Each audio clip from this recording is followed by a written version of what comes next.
नमस्कार दोस्तों, आपण को आउ एक नुआ वीडियो को स्वागत करुचु। स्टेट बैंक ऑफ इंडिया रो एपरी एक प्लान जो थे कि आपण केवल मंथली 1000 टंका इन्वेस्टमेंट करेंगे केवल 4 वर्ष पाई आउ निज फ्यूचर पाई 5 लाख नुह कि 10 लाख नुह पूरा 55 लाख टंकार एक बड़ फंड आपण सेविंग करें। यह किपरि संभवपर हो पारिबो? एसबीआई रो क्यों प्लान आउ केते दिन धरी आमे एही प्लान रे इन्वेस्टमेंट कर रखिले आमको 55 लाख टंकार बड़ फंड आमको मिल पारिबो। कथाटा आपण को हास्यास्पद लगी पारुथाए, किंतु आमे एठारे कोनोसी मजाक करूनाहु। पूरा कैलकुलेशन सहित आमे आपण को समस्त तथ्य प्रदान करिबु एही वीडियो माध्यम रे। वीडियोटी को आरंभ करिया पूर्व आपण को एक रिक्वेस्ट, आपण वीडियोटी को स्किप न करी संपूर्ण देखंतु, ताहले जानि पारिबे संपूर्ण तथ्य। आपण जहाँ भी काम करंतु ना कहीं आपणकर सैलरी 20,000 25,000 किंबा 30,000 जहाँ भी होता आपण मास को ता धियरु 1,000 टंका निज पाई सेविंग करेंगे। केवल 4 वर्ष पाई आपण 1,000 टंका इन्वेस्टमेंट करेंगे एही स्कीम रे, जहा द्वारा कि आपण निज फैमिली को करि पारिबे पूरा सिक्योर। दोस्तों, जीवन में आपण को जेमिति हेले एक बड़ फंडर आवश्यकता निश्चिंत पड़िबो, कहीं ना लाइफ रे बहुत गुड़े लाइबिलिटी रही जहाँ को आपण को करने को पड़िबो। जेमिति कि पिला मानकर भल स्कूल रे पाठ पढ़िबा, सेमानंकर हायर स्टडी आउ पिला मानकर बाहागर, निजर रिटायरमेंट प्लानिंग, एति सहित निजर आशा थाए गोटे भल कर करिबा निज फ्यूचर रे आउ एक भल गाड़ी किनिबा। ए सब लाइबिलिटी को जदि आपण साकार करिया पई चाहंती ताहले आपण को लाइफ रे एक बड़ फंडर आवश्यकता रही थाए, जहा द्वारा कि आपणकर समस्त रिक्वायरमेंट फुलफिल होई थाए। हेले आमे आपण को कहिबु किपरि आपण 1,000 टंका 4 वर्ष पाई इन्वेस्टमेंट करि रखिले आपण किछि वर्ष परे एक 55 लाख टंकार फंड आपण तैयारी करि पारिबे। दोस्तों, स्टेट बैंक ऑफ इंडिया हेउची भारतर सबुठारु बड़ पुराना एवं पब्लिक सेक्टर बैंक। एसबीआई रो बहुत गुड़े म्यूचुअल फंड रही। म्यूचुअल फंड रे एसबीआई हेउची देशर नंबर 1 एएमसी कंपनी। जदि आमे एसबीआई रो समस्त म्यूचुअल फंड रो फंड वैल्यू मिसेई कि देखिबा ताले टोटल एयूएम हेबो 11 लाख कोटी टंकारु ऊर्ध्व। दोस्तों, एसबीआई म्यूचुअल फंड रे इन्वेस्टमेंट कले आपणकर पैसा रही थाए संपूर्ण सुरक्षित एवं आपण को हाई रिटर्न मिलिबार चांस मध्य रही थाए। आमे केवल आपण को एही वीडियोटी एजुकेशनल पर्पस हिसाब रे देखाइबोचु। आमे एथिरे कोनोसी ब्रांड रो प्रमोशन करूनाहु। आसंतु वीडियोटी को आरंभ करिबा। दोस्तों, आमे आपण को जो म्यूचुअल फंड विषय रे कहया पे चाहूचु एसबीआई रो ता नामटी होची SBI health care opportunity fund, jar वर्तमान एनएबी रो गोटे एनएबी रो मूल्य रही 472 टंका 48 पैसा आज ऑन 22/1/2025। एनएबी होची गोटे म्यूचुअल फंड रो यूनिट को एनएबी बोली कुआ जाए, नेट एसेट वैल्यू। एही म्यूचुअल फंड नारू आपण जानि पारुथिबे जे एही म्यूचुअल फंड टी केउ हे सेक्टर रे इन्वेस्टमेंट होई अछि।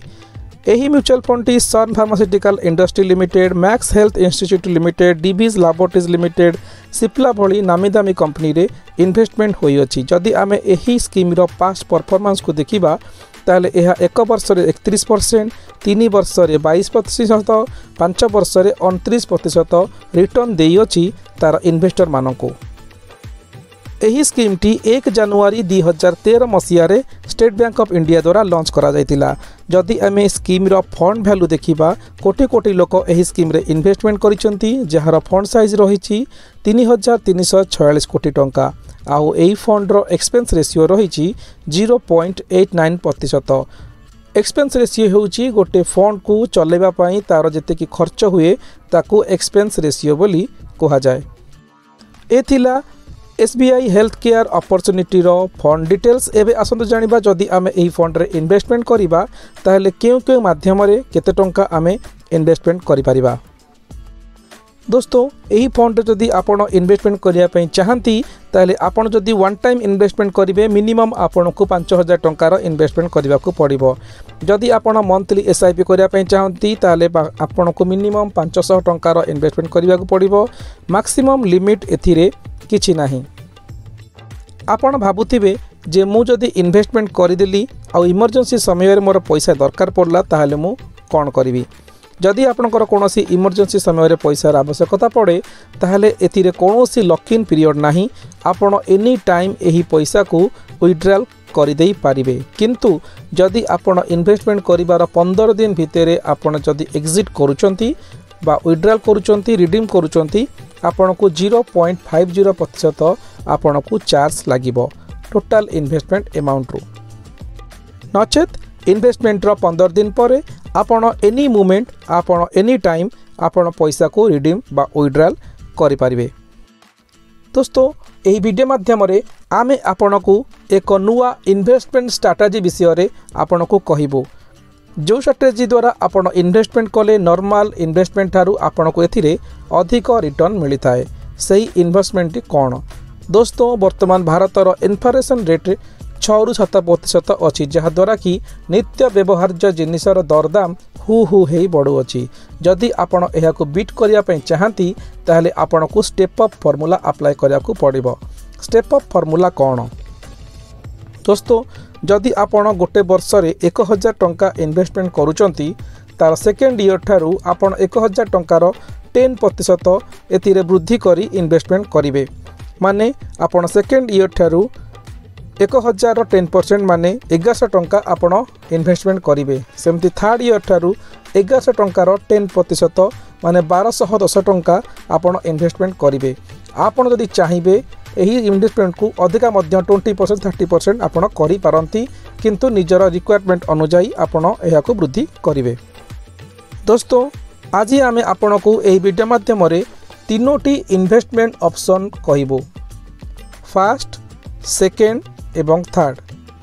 जदि आपण प्रथम ऑप्शन टी चूज करी इन्वेस्टमेंट करंती ताहले आपण को मिलिबो 72,866 टंका। सेकेंड ऑप्शन चूज करी जदि आपण इन्वेस्टमेंट करंती आपण को मिलिबो 83,712 टंका।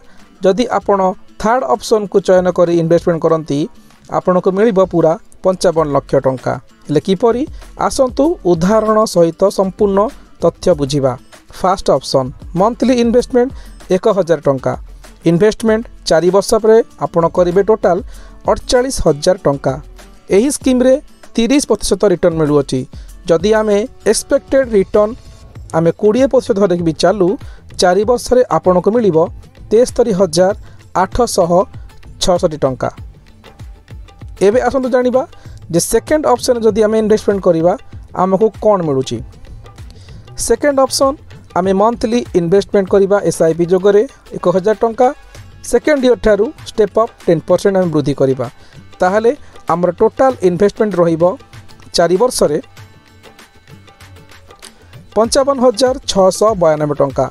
जदि आमको एही फंड रे एनुअल एक्सपेक्टेड रिटर्न 20% भी मिलुअछि ताहले हमर इन्वेस्टमेंट आउ रिटर्न मिसिकी आमको टोटल मिलिबो 4 वर्ष रे 83,712 टंका।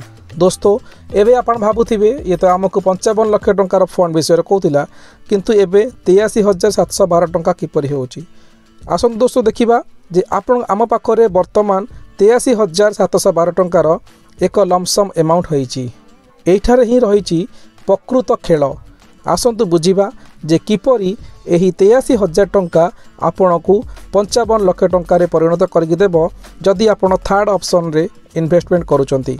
वर्तमान एही फंड को आमे लमसम रे एही स्कीम रे इन्वेस्टमेंट करी रखिबा 83,712 टंका को नेक्स्ट 23 वर्ष पर्यंत एथिरे आ कोनोसी इन्वेस्टमेंट करबा नाही ताहले 23 वर्ष परे एही फंड आमको देबो। जदि आमको एथिरे एक्सपेक्टेड एनुअल रिटर्न 20% भी मिलुअछि ताहले आमको मिलिबो 55,45,700 टंका 23 वर्ष पर। दोस्तों जदि आपण को एक छोट छोट इन्वेस्टमेंट करी बड़ अमाउंट करिवार अछि ताहले आपण एहाकू समय देबाकू पड़िबो। भिडियोटी किपरि लागिला कमेंट बॉक्स रे निश्चित जणाइबे। चैनल को नुआ आसीथिले सब्सक्राइब करनेबे। भिडियोटी भल लागिले गोटे लाइक करने को बिल्कुल भी भूलिबेनी। धन्यवाद।